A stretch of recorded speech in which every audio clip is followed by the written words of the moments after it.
Saturday morning here in Jupiter, Florida, at the Joey D. Golf Sports Training Center.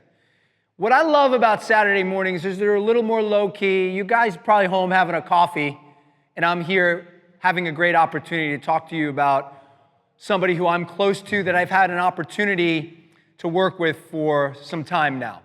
And that young man is named Brooks Koepka. He is the reigning U.S. Open champion.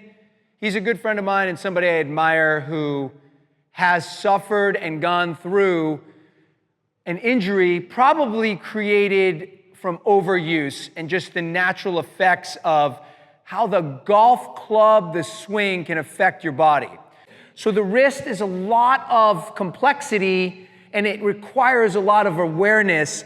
So when some of the great teachers of the world will say, feel your hands in the golf swing, because your hands are so important as you wrap them around the club and you grip it, watch what happens with the kind of intricacies of as the hands move and the wrists kind of set the tone of what happens where the club moves, the face of the club, right? So the wrist can flex.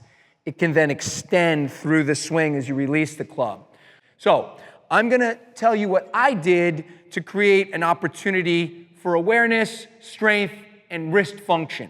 It's just a small piece of PVC tubing with some tape, right? Some medical tape around it and a thin cord. It's wrapped to a very light weight. If you notice, the weight's only 2.5 pounds. So what's important is you realize this is not like a bench press or a lat pull down or things you might do in your commercial gym. This is a very specific movement to give you an opportunity to think and feel and create good opportunity to hopefully prevent injury. So I want you to think about this. I want you to roll the weight all the way up at the top. Get in your address position as if you were standing over the ball. And I want you to think golf right now. So as you unwind this, watch the wrist. And as the wrist moves in a very similar fashion to how it feels at the top of the backswing, be thinking that the whole time, right? So you're working the wrist, which is a very important part of the golf swing, but then connected is the forearm and all the muscles in the forearm to the other joint, which is the elbow, which is another flexion extension joint. And then as you get this all the way down, you're going to feel like some like heat or some sensitivity, or it's feeling warm or burning. All of those descriptions might be something you feel. Fatigue is something you should be aware of even as you're training, because too much is no good.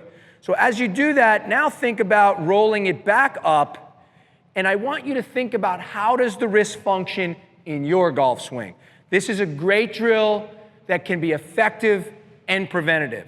So when people say, Coach, how many? It's as many as you need to feel to get this to work, to be effective.